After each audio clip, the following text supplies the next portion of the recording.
Maayong adlaw kaninyong tanan dinhi sa Pilipinas sa ubang lugar. Maayong adlaw, ang uban maayong gabi, ang uban maayong hapon. Sama sa gihapon kita gatuon sa pulong sa Ginoo, verse by verse Bible study. Una sa tanan, magpasalamat ako sa mga tao sa BJMP sa Giholngan ug sa Valle Hermoso nga mitabang aron nga adunay snacks ang atong mga higala dinha ang mga tawo nga naminaw sa pulong sa Ginoo.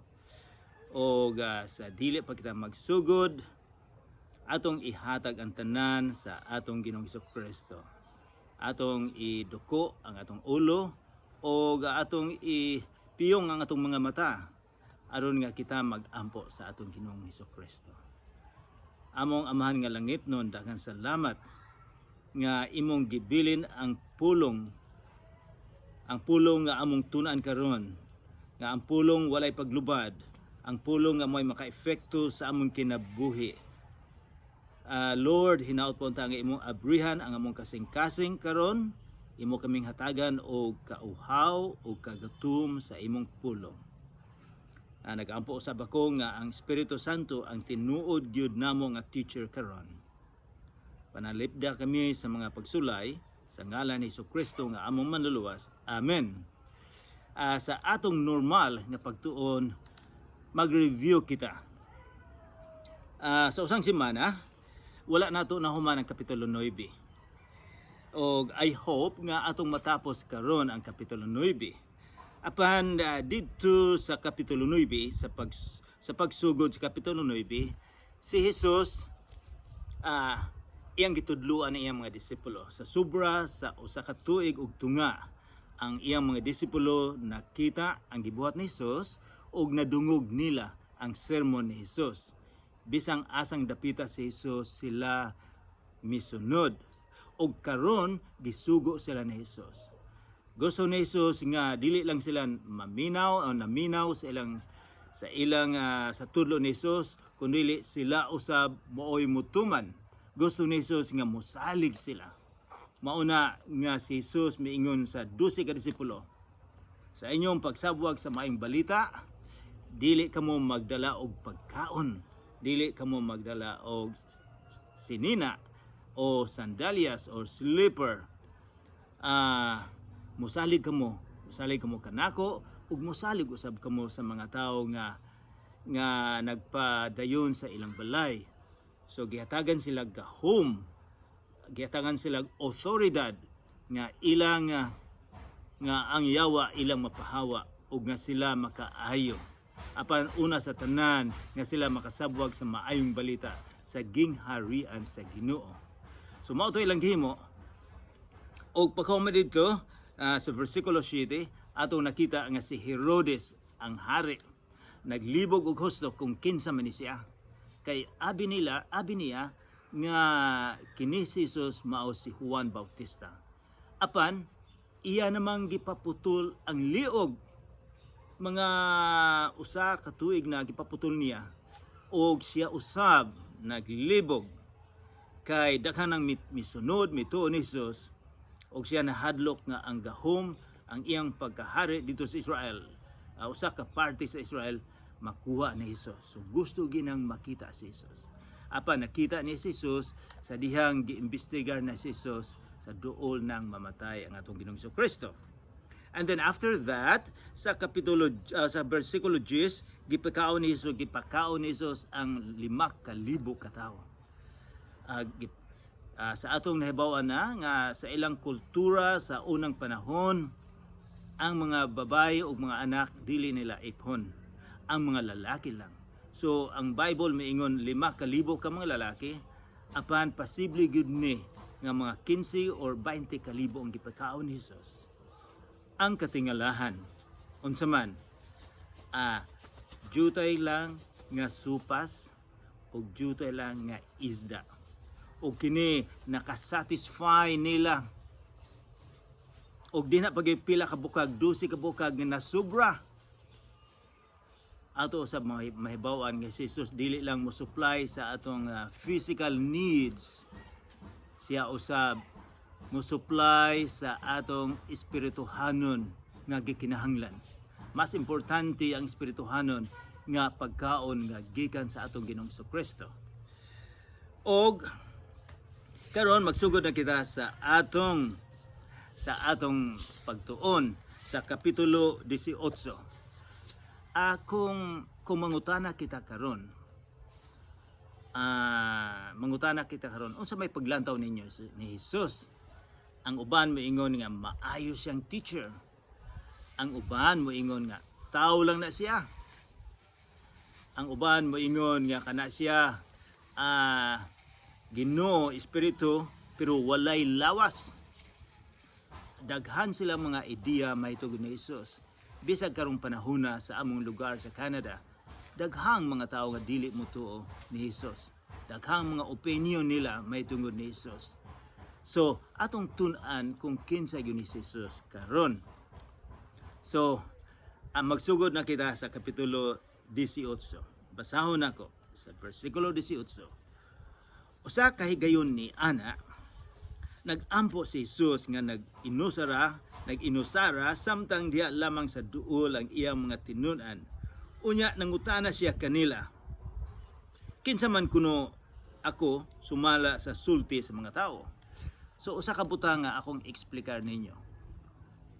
Ang uban ninyo mangutana siguro, o ngano man si Jesus nag-ampo man siyang amahan? Abi na kog si Jesus Ginoo. Ngano man nga nag-ampo man siya? Maunay katingalahan sa pagtuo sa mga Kristohanon na usa lang ang Ginoo, tulo ka persona. Ang amahan ang nagpadala ni Jesus, si Jesus ang nagpakamatay sa Kalbaryo, ang Espiritu Santo may musulod sa atong kasing-kasing. Usa lang ang Ginoo pero tulo ka personalidad. Usa sa mga example na ini, kining topic ni dako kay ni, pero maghatag lang ko gamayng example, gamayng explanation. Ato makita sa Bible nga ang gabuhat sa kalibutan mao ang amahan.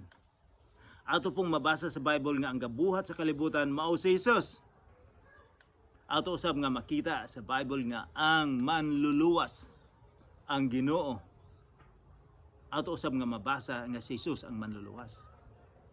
Ato usab nga mabasa nga ang makapasaylo sa sala, bisan mga Hudiyo mituog yun, ang makapasaylo sa sala mao lang ang Dios. Si Jesus usab makapasaylo. So, ato makita nga ang kwalidad ni Jesus ug ang kwalidad sa amahan pareha, equal, apan dili sila pareho. So, more na gamayng explanation maitungod sa Trinity, mao nay Trinity. Okay. So unsa may na gipangutanan ni Jesus? Paghuman niya pag-ampo, miingon siya sa iyang mga disipulo, kinsa man kuno ako sumala sa sulti sa mga tao? Unsa may opinion, unsa sa inyong pagkabati sa mga tao, unsa may pagtan-aw nila may tuod na ako? Nanubag sila. Nag-ingon ang uban nga ikaw mao si Juan nga magbubunyag. Si Juan magbubunyag gipatay na, pero ang ubang mga tao mituo nga si Jesus si Juan. Kay si Juan kung mag-sermon si Juan diretso kaayo. Aduna po'y kwalidad ni Jesus nga diretso siya. Imagine huna-una iyang giingnan sa usa ka sermonya nga kining mga teachers of the law, mga Pharisee, mingon siya kini sila mga snake, mga sawani nga poisonous. So kusog-kusog siya mo sermon si Jesus. Mao nang ang uban miingon, kini si Juan Bautista. Ang uban usab miingon nga mao ikaw si Elias. Si Elias usa sang mga propeta. Namatay na mga 900 years before Christ. So dugay nang namatay. Apan ang paglantaw sa mga tao kay dinhay nabasahan nila sa mga prophecy nga si Elias mobalik. So abi nila si Jesus mao si propeta Isaias. Si Elias samtang ang uban pagayod nag-ingon nga ikaw usa sa mga propeta kaniadto nga nabanhaw. Apan mingon si Jesus, kamo unsa may inyong ikasulti kinsa man ako. So gidiretso ni Jesus kining mga disipulo niya nga 12. Kamo sa inyong paglantaw kinsa man gyud ko? Nangutana siya kanila.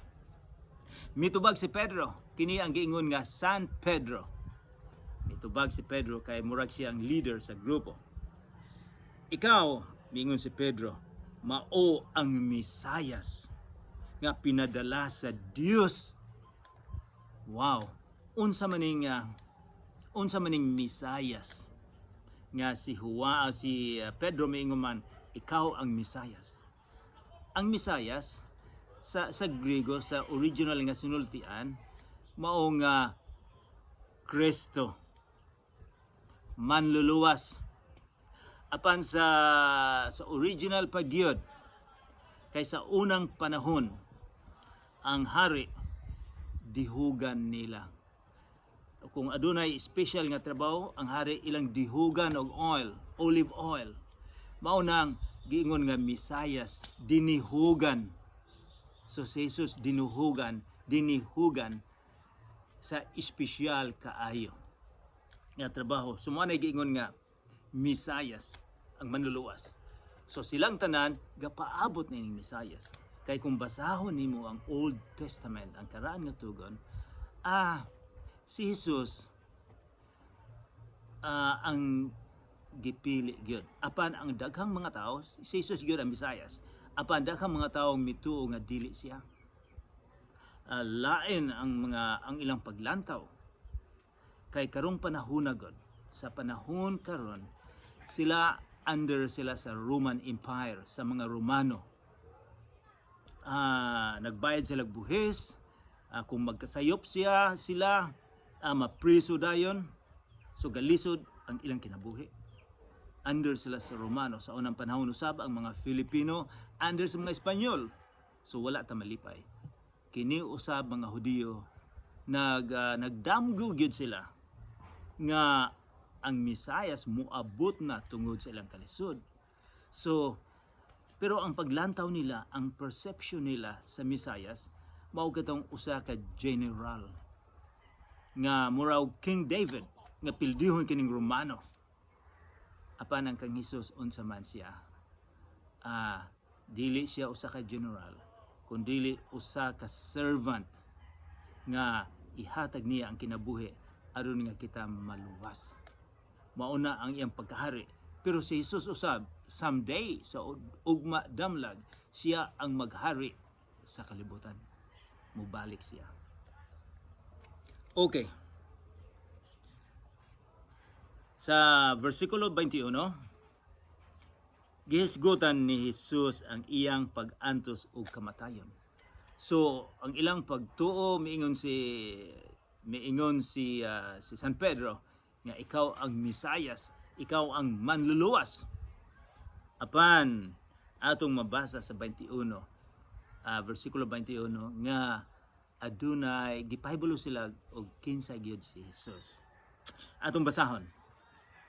Apan gipasidan-an sila ni Jesus nga dili gayud manugilon niini kang bisan kinsa. So nagwarning si Jesus kanilang tanan. Og miingon siya, ang anak sa tawo kinahanglan nga mag-antos. Ato na ning gitunaan kining pulong nga ang anak sa tawo.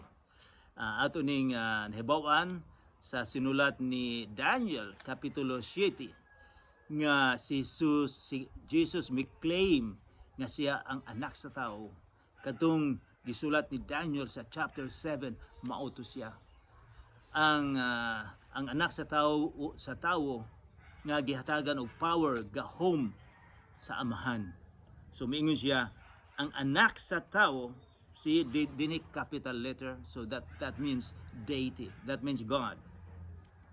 Ang anak sa tao kinahanglan nga mag-antos pag-ayo og isalikway sa mga pangulo sa mga Hudiyo, sa mga kadagkuan, sa mga pare og sa mga magtutudlo sa balaod. Patyon siya og banhawon sa ikatulo ka adlaw. So gi-predict ni Jesus ang mahitabo niya Apan unsa man siguro ang feeling, unsa man siguro gibati. Unsa may gibati sa mga disipulo nga, hey, among gibiyaan ang among pamilya, among gibiyaan ang among asawa, ang among mga anak aron sa pagsunod kanimo. Kay mituo kami nga ikaw ang Mesiyas. Ikaw ang muluwas sa Israel against the Roman Empire. Karon miingon ka nga ikaw mamatay. Apan wala sila makasabot, wala nila makuha nga si Jesus miingon sa ikatulo ka adlaw mabuhi siya, banhawon siya. Mabanhaw siya. Versikulo 23, og miingon siya sa tanan, kung may buot musunod ka nako. Kinahanglan nga magdumili siya sa iyang kaugalingon, magpasaan siya sa iyang krus sa tanang adlaw, og magsunod ka nako.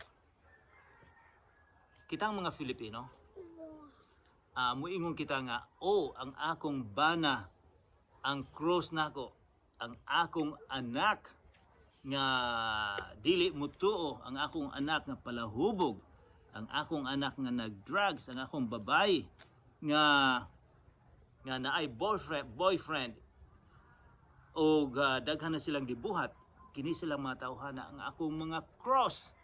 Mo ni kadaghanan nga maglantaw. Apan ang mga Hudiyo sa panahon ni Jesus nakasabot sila unsay buot ipasabot ni Jesus. Kay sila under sila sa Romano. O ang mga Romano, kung magrebelde kamo, kung dili kamo musunod sa mga Romano, ilansang kamo sa cross. Buot ipasabot si Jesus miingon gyud nga kung kinsay musunod nako, posible nga ang ilang kinabuhi mamatay. Kining mga disipulo sa wala na si Jesus, nagsabwag sila sa maayong balita dito sa India, sa Africa, sa Europe, silang tanan ipamatay. Bisan karon dito sa Saudi Arabia, sa mga Arabian countries, ang mga Kristiyanos na problema. Bisan sa Africa, madungog nato nga ang mga Kristiyanos gipamatay. So, dinhi sa Pilipinas wala na nahitabo, apan sa ubang nasyon ang mga Kristohanon nga sumusunod, naibalugi sila nga ikaw kung musunod ni Jesus, ang imong kinabuhi mamiligro. Unsa pa may gisulti ni Jesus? Yun siya, kay ang buot magluwas sa iyang kinabuhi, kawad-an Hinuo niini, apan ang kawad-an sa iyang kinabuhi tungod kanako maluwas ni ini. So, mao nay prioridad nga giingon ni Jesus. Kung gihigugma mo ang imong kaugalingon, kung ang imong intensyon dinhi sa kalibutan, mao lang ang mag-happy-happy. Mag-happy-happy o yutanon ang imong purpose. Wala kay purpose, wala kay priority nga musunod ni Jesus. Miingon si Jesus, mawala ang imong espirituhanon nga kinabuhi. Miingon si Jesus, unsa may makuha sa tawo kung maiya ang tibuok kalibutan, apan mawala ang iyang kinabuhi o silutan siya. Wala gayud.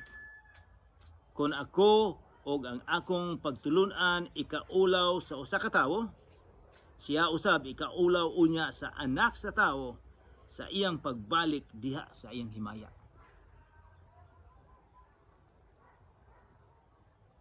Samaha sa iyang pagbalik diha sa iyang himaya o sa himaya sa amahan o sa balaang mga anghel. Timani kini adunay pipila dinhi nga dili mamatay hangtod nga makita nila ang paghari ang Dios. So mahibaw-an nato nga pagkahuman niini makita nila ang transfiguration sa atong Ginoong Hesukristo. Versikulo 28, ang pag-usab sa panagway ni Jesus. Mga usa ka semana human si Jesus magsulti ni ining mga butanga, Gidala niya si Pedro, si Juan ug si Santiago, ug nanunga sila sa usa ka bungtod aron mag-ampo. Samtang nag-ampo siya, na usab ang iyang panagway ug misilaw sa kaputi ang iyang sapot. Og sa kalit mitungha ang duha ka tawo ug nakipagsulti kaniya. Sila si Moises ug si Elias. Kining mga tawhana dugay nang nangamatay. Apan sa transfiguration sa atong Ginoong Kristo, nag-istoryahanay sila. Nag-istoryahanay sila may tungod sa misyon sa atong Ginoong Kristo nga gipadala siya sa Amahan aron sa pagluwas sa kalibutan, sa pagluwas kanimo ug sa akoa. Kung ikaw mosalig sa imong kinabuhi, kung ikaw mangay pasaylo sa Ginoo, kita maluwas. Ang atong relihiyon dili makaluwas. Ang ato lang pagsalig sa gipaagas ni Jesus ang dugo niya sa Kalbaryo nga mao'y makalimpyo sa atong sala.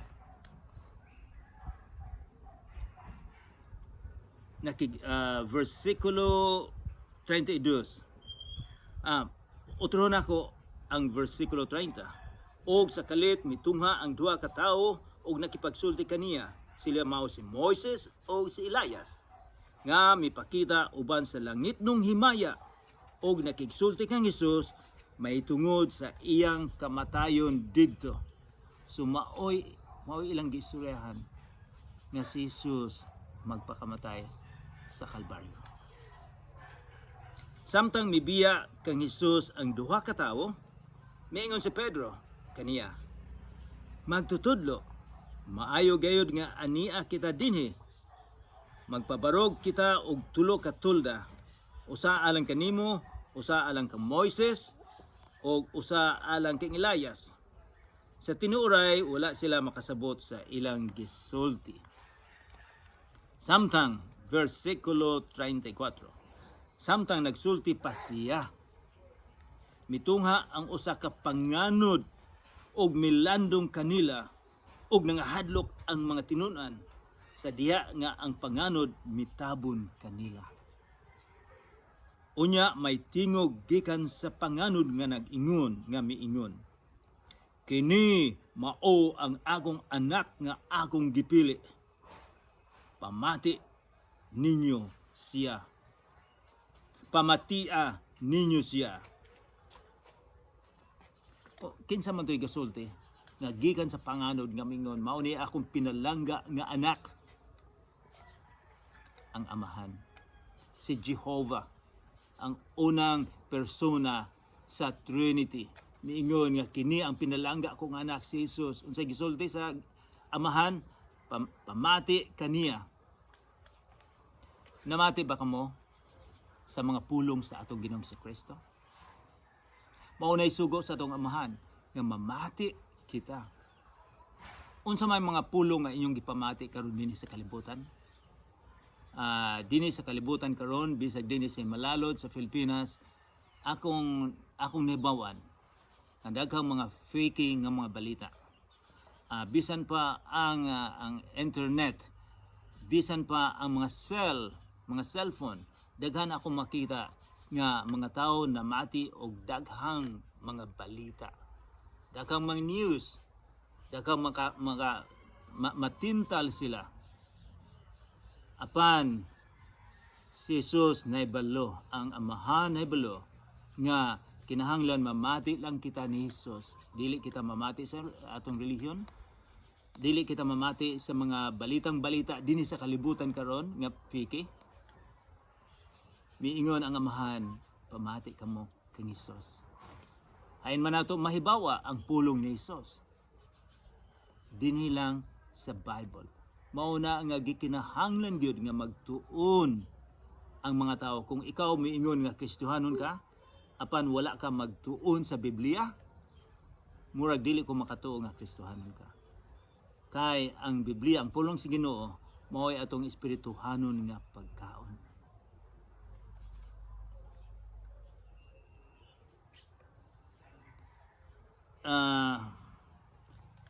og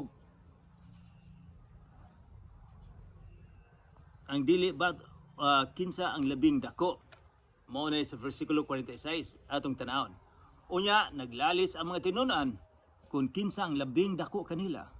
47, apan nahibalo si Jesus sa ilang gihuna-huna, busa mikuha siyag usa ka bata o gipatindog sa iyang kiliran og miingon siya kanila, ang mudawat ni ining bata sa akong ngalan, mudawat ni ining bata, ang mudawat kanako og ang mudawat kanako mudawat usab kaniya nga nagpadala kanako. Kay ang labing ubos kaninyong tanan mao ang labing dako. Naibalo si Jesus nga kining mga disipulo sa ilang yutan-on nga paglantaw nila, naibalo sila nga si Jesus adunay gingharian. O kining mga disipulo gusto sila nga sila ang mga advisors sa atong Ginoong Jesucristo. Gusto sila dako kaayong posisyon. Muna naglali sila. Gisultian sila ni Jesus na kung kinsa katong gusto magpasikat, nga og dili sila mahimong servant, ang magpasikat paubson, ang mapainobsanon mao'y patason sa atong Ginoong Jesucristo. Kung gusto kang maging leader, kung gusto kang magsikat, ingon si Jesus, kay kinahanglan nga ikaw magpainobsanon, ikaw mahimong servant. Mao ni gitambag niya sa mga disipulo. Mao po ni gitambag ni Jesus kanatong tanan. Kay usay magpasikat ka, kabalo, gusto kang musikat, ang imong kaugalingon lamang. Apan ang gusto ni Jesus nga ang musikat gyud ang atong Ginoong Jesucristo. Kita kinahanglan magpainobsanon kayo sa atong pag-alagad sa atong Ginoong Jesucristo. Mag-ampo kita. Amahan namong langit noon, daghang salamat sa mong lesson karon nga ikaw gayud ang among manluluwas. Wala na laing manluluwas din sa kalibutan, ikaw lamang. Daghang mga faking nga mga balita dinhi nga mao'y makaluwas kanila. Apan Ginoo, tudloa kami nga ikaw lang musalig kami nga na kanimo, kay ikaw ang tinuod nga manluluwas sa among kinabuhi. Sa ngalan ni Jesus, amen. You off now.